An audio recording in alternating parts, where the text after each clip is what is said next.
श्यामपुर नामक गांव में चंदन नाम का एक चोर अपनी पत्नी और 2 बच्चों के साथ रहता था।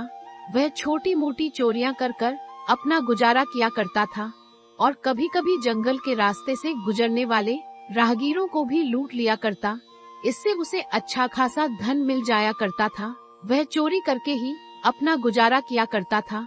ये बात उसके घर में कोई नहीं जानता था। उसकी पत्नी को लगता था कि वह मजदूरी करने जाता है और उसके एवज में उसे जो भी मिलता वही वह उसे लाकर दे दिया करता है। इतना महंगा हार ये तुम्हें कहाँ से मिला? तुम सच जानना चाहती हो या झूठ? मैं मजदूरी नहीं करता, मैं चोरी करता हूँ।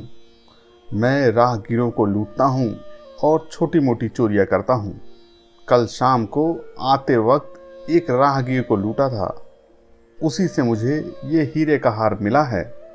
चोरी है तो बड़ी बुरी, लेकिन ठीक है, कुछ दिन और करो, इसके बाद छोड़ देना, जब तक और अच्छा माल इकट्ठा कर लो ताकि हमारा बाकी का जीवन आसानी से कट सके। अरे मैं तो बेवजह ही डर रहा था। मुझे लगा अगर तुम्हें पता चलेगा तो तुम नाराज होगी। चलो कोई बात नहीं, अब मैं अपनी चोरी और मन लगाकर कर सकता हूँ। ठीक है, लेकिन ज्यादा लालच करना ठीक नहीं। जो भी आसानी से मिल जाए उन्हीं को लूटा करो। किसी को डराने धमकाने या मारने की जरूरत नहीं है। ठीक है, चलो आज ही जाता हूँ। देखता हूँ आज किस्मत कितना साथ देती है। कुछ ना कुछ तो बड़ा हाथ मार के ही आऊंगा। चंदन खाने पीने का सामान एक पोटली में रखकर और अपना धारदार चाकू लेकर चोरी के लिए घर से निकल जाता है। मुझे चोरियां रुक रुक के करनी होंगी। अब लोग सुनसान रास्तों पे अकेले जाने से डरते हैं। पिछले हफ्ते ही मैंने लगातार 4-5 दिन राहगीरों को लूटा था, जिससे उनमें काफी डर बैठ गया। अब तो वहां से कोई निकलता भी नहीं है। मुझे अब नई जगह ढूंढनी होगी, नए रास्तों की तलाश करनी होगी। चंदन एक सुनसान रास्ते में घात लगाकर बैठ जाता है। बेटा, तुम्हारे पास काफी पैसे हैं और मैं चाहता हूँ कि तुम आज रात यहीं रुक जाओ। यहाँ से जंगल के रास्ते में जाना ठीक नहीं है। कई बार यहाँ लोगों को लूट लिया जाता है। मुझे शंका है कि तुम्हारे साथ कोई दुर्घटना ना घट जाए। आप निश्चित रहिए काका जी, मेरे पास पैसा सुरक्षित रहेगा। अभी सूरज डूबने में काफी समय है और मैं जल्दी ही अपने गंतव्य तक पहुंच जाऊंगा। मुझे तो ऐसा कोई डर नहीं लगता। हाँ, थोड़े पैसे मेरे पास अधिक हैं, लेकिन इससे मेरा कोई कुछ नहीं बिगाड़ पाएगा। मैं इस रास्ते से हूँ, मुझे तो कभी भी ऐसी कोई दुर्घटना मेरे साथ नहीं घटी है, इसलिए आप निश्चिंत रहें, मैं आराम से अपने घर पहुँच जाऊंगा। राहगीर, जो भी तुम्हारे पास है वो सब सामान मुझे दे दो और शोर मचाने या चिल्लाने की कोशिश मत करना और ना ही भागने की कोशिश करना, नहीं तो तुम अपनी जान से हाथ धो बैठोगे। अरे नहीं भाई, मेरे पास तुम जैसा सोच रहे हो वैसा कुछ भी नहीं है। मैं तो एक मामूली इंसान हूँ, पास के ही गांव में रहता हूँ। बस थोड़ा देर हो गई जाने में, इसलिए यहाँ से जा रहा हूँ। मेरे पास कुछ भी खास नहीं है। मेरे थैला देख सकते हो, मेरे पास कुछ भी नहीं है। मुझे जाने दो, मैं तो एक बहुत ही साधारण और गरीब इंसान हूँ। मुझे लूट के तुम्हें कुछ भी नहीं मिलेगा। ला दिखा, देखूं उसमें आखिर क्या है। तू सच बोल रहा है या झूठ, अभी पता चल जाएगा। अरे ये थैला देखकर क्या करोगे भाई? मैं कह रहा हूँ इस थैले में कुछ भी नहीं। अरे बाप रे, इसमें तो इतना सारा पैसा है।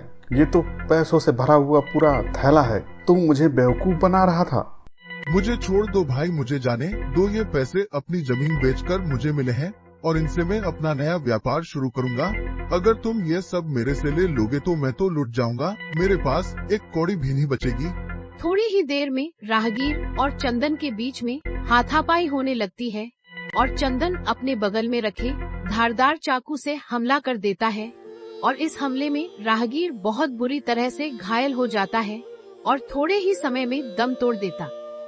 वाह, आज तो बहुत बड़ा हाथ मारा है। ये तो पूरा पैसों से भरा थैला है। तुमने तो आज कमाल कर दिया। हाँ, एक राहगीर को लूटा है, पर बेचारा वो मेरे हाथों से मारा गया। मैंने उसे बहुत समझाया, लेकिन वह नहीं माना। मेरे लाख समझाने और डराने के बाद भी जब वो नहीं माना तो मुझे चाकू का इस्तेमाल करना पड़ा और उस बेचारे की जान चली गई। बहुत बुरा हुआ बेचारे के साथ। लेकिन मैंने तुमसे पहले भी कहा था किसी को मारने की जरूरत ना पड़े। अरे उसे जाने देते, क्यों तुमने उसे मार दिया? ज्यादा से ज्यादा उसकी पिटाई लगा देते, उसके हाथ पांव तोड़ देते, लेकिन जान से क्यों मारा? अरे मैंने उसे जानबूझ के नहीं मारा, बस झूमा झपटी में मेरे हाथ से चाकू उसे लग गया। मेरा उसकी हत्या करने का कोई भी इरादा नहीं था। ठीक है, लेकिन आगे से ध्यान रखना, अब कभी किसी की जान मत लेना। और ये तो इतने सारे पैसे हैं कि अब तुम्हें लगभग 1-2 महीने के लिए तो चोरी करने की जरूरत नहीं पड़ेगी। ऐसे ही कुछ दिन गुजरते हैं। चंदन फिर से चोरी पर निकल पड़ा और एक घने जंगल में एक पेड़ के नीचे जाकर बैठ गया। तभी वहाँ से एक साधु गुजरता है और यह तो कोई साधु लगता है, इसके पास क्या मिलेगा? पर देखता हूँ, हो सकता है इसके पास कुछ मिल जाए। इन्हें काफी दान दक्षिणा मिलती है, हो सकता है इनके पास सोने या सर्फी या कोई बहुमूल्य धातु हो। चलो आज इन्हें ही लूटता हूँ। अरे ओ बाबा, मैं इस इलाके का बहुत ही खूंखार डाकू हूँ। लोग मेरे नाम से ही कांपते हैं। मैं नहीं चाहता कि मैं तुम्हारे प्राण लूं। मैंने अपनी पत्नी से वादा किया है, मैं किसी की जान नहीं लूंगा। तुम एक साधु हो, इसलिए मैं तुम पे हथियार भी नहीं चलाऊंगा। बस तुम्हारे पास जो कुछ भी है वो मुझे दे दो, मैं तुम्हें चुपचाप यहाँ से जाने दूंगा। अरे मेरे बच्चे, हम लोग तो साधु लोग हैं, हमारे पास क्या है? मुझे लगता है हमारे पास कुछ भी ऐसा नहीं है जिसे तुम लूटना चाहोगे। एक जोड़ी वस्त्र, एक कमंडल, बस इसी में हमारा जीवन कट जाता है। और हमें क्या चाहिए? धन दौलत, यह सब तो मोह माया है। हम तो इसे पहले ही छोड़ चुके हैं। नहीं नहीं, मुझे यकीन नहीं होता। मुझे मालूम है तुम लोगों को बहुत दक्षिणा मिलती है। लोग तुम्हें खाने पीने से लेके बेशकीमती चीजें तक दिया करते हैं। राजा तुम्हें अशर्फियां और महंगे रत्न देते हैं। हो ना हो तुम्हारे इस कमंडल में कोई न कोई कीमती चीज जरूर रखी होगी। लाओ मुझे दिखाओ। अरे बालक, मुझे तुम्हारी अज्ञानता पर दया और हंसी दोनों ही आती है। तुम्हें इतना भी नहीं पता कि मैं दुनियादारी पहले ही छोड़ चुका हूँ। मुझे अब दुनिया में कोई रस नहीं, तो मैं दुनिया की चीजें अपने पास रख के क्या करूँगा? अगर वाकई ही तुम्हें मुझसे कुछ चाहिए तो मैं तुम्हें ज्ञान दे सकता हूँ। मैं तुम्हें ईमानदारी और सच्चाई की राह बता सकता हूँ। मैं तुम जैसे भूले भटके लोगों को सही रास्ते पर चलने का सलीका बता सकता हूँ। बाकी तुम मुझसे धन और दौलत चाहो तो वो तो मेरे पास नहीं है, उसे तो मैं पहले ही छोड़ चुका हूँ। मुझे तुम्हारे उपदेश नहीं सुनने। अपने उपदेश अपने पास ही रखो। मैं जितना कह रहा हूँ सिर्फ उतना बताओ। तुम्हारे पास कोई कीमती सामान है या नहीं? अगर है तो मुझे दे दो, और नहीं दे सकते तो बताओ, चाकू की नोक के बल पर निकलवा लूंगा। बेटे, मेरे पास एक कमंडल है, तुम कहो तो यह कमंडल मैं तुम्हें दे देता हूँ। इस कमंडल की एक खासियत है, इसमें भरा हुआ जल अगर किसी पेड़ के ऊपर डाल दो तो उस पेड़ से एक आत्मा प्रकट होगी और वो तुम्हारी सारे मनोरथ पूरे कर देगी। हाँ हाँ, लाओ कमंडल मुझे दे दो। अगर यह मेरी सारी इच्छाएं पूरी कर देगा तो मुझे ये कमंडल चाहिए। ये बार बार की चोरी चकारी से मैं ऊब गया हूँ। यह एक ही बार में मेरी सारी इच्छाएं पूरी कर देगा। लाओ ये कमंडल मुझे दे दो। और यह कहते हुए चंदन ने साधु से कमंडल ले लिया और उसमें से जल निकाला और एक पेड़ पर उसे डाल दिया। उसके डालते ही एक बहुत तेज आवाज के साथ एक प्रेत आत्मा प्रकट हो गई। मेरी नींद में किसने खलल डाला? कौन है? मेरे सामने आए।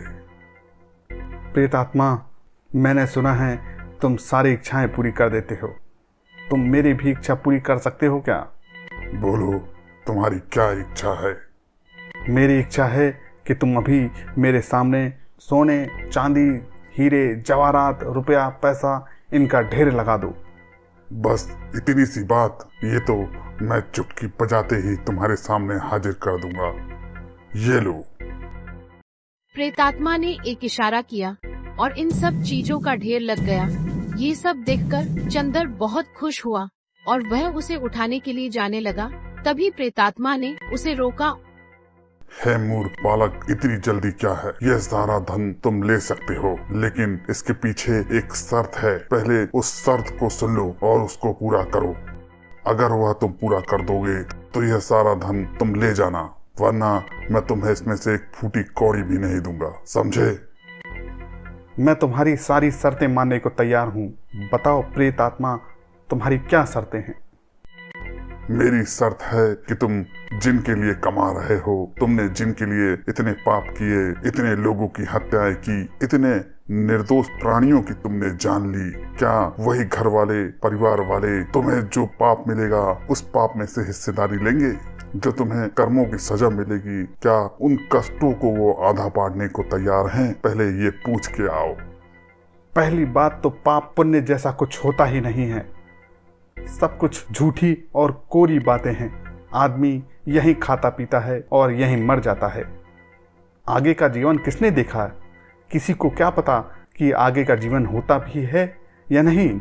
लेकिन तुम बोल रहे हो तो मैं एक बार जरूर अपने घर वालों से पूछ कर आता हूँ। मेरे परिवार वाले मेरे पाप को बांटने के लिए तैयार हो जाएंगे। जब मैं कुछ चोरी करके ले जाता हूँ तो वह हिस्सा भी तो आखिर वह बांटते ही है ना, तो मेरे पाप क्यों नहीं बांटेंगे?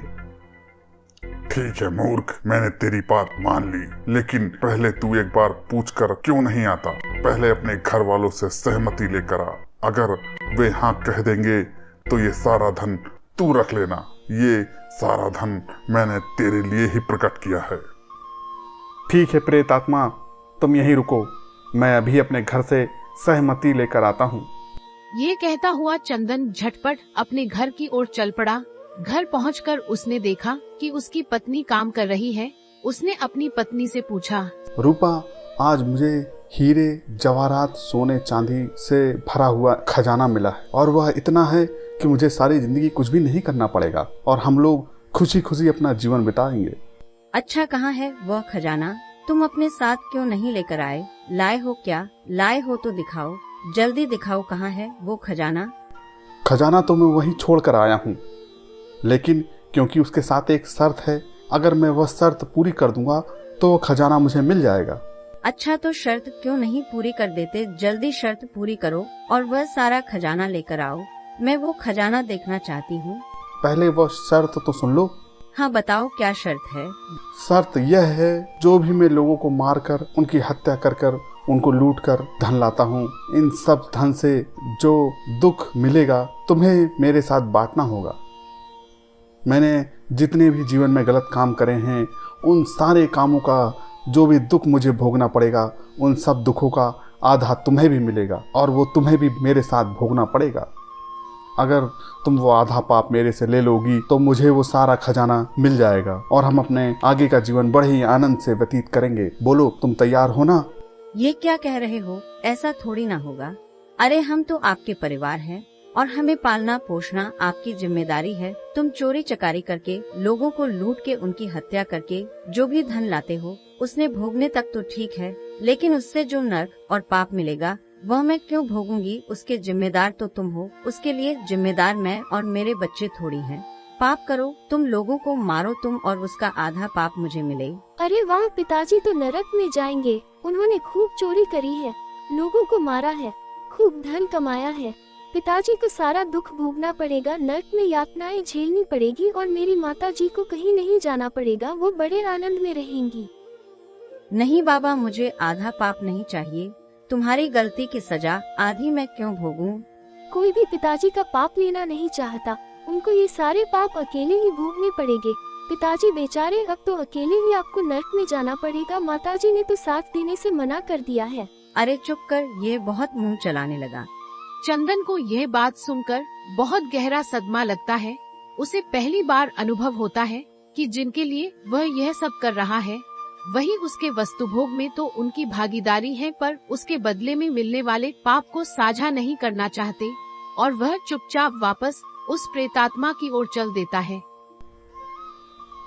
आओ चंदर आओ, मुझे तुम्हारा ही इंतजार था। बड़ी जल्दी वापस आ गए। क्या तुम्हारे घर वाले मान गए? क्या वे तुम्हारे पाप को आधा बांटने को तैयार हैं? हाँ, मुझे तो लगा कि चंदर के घर वाले मान गए, तभी बड़ी जल्दी आ गया। क्यों चंदर, अगर तुम्हारे घर वाले मान गए हों तो चलो ये हीरे जवाहरात बटोरो और इन्हें अपने साथ ले जाओ। मेरे परिवार का कोई भी सदस्य मेरे साथ मेरे पाप को नहीं बांटना चाहता। यहाँ तक कि मेरी पत्नी भी मेरे पाप में हिस्सा नहीं चाहती।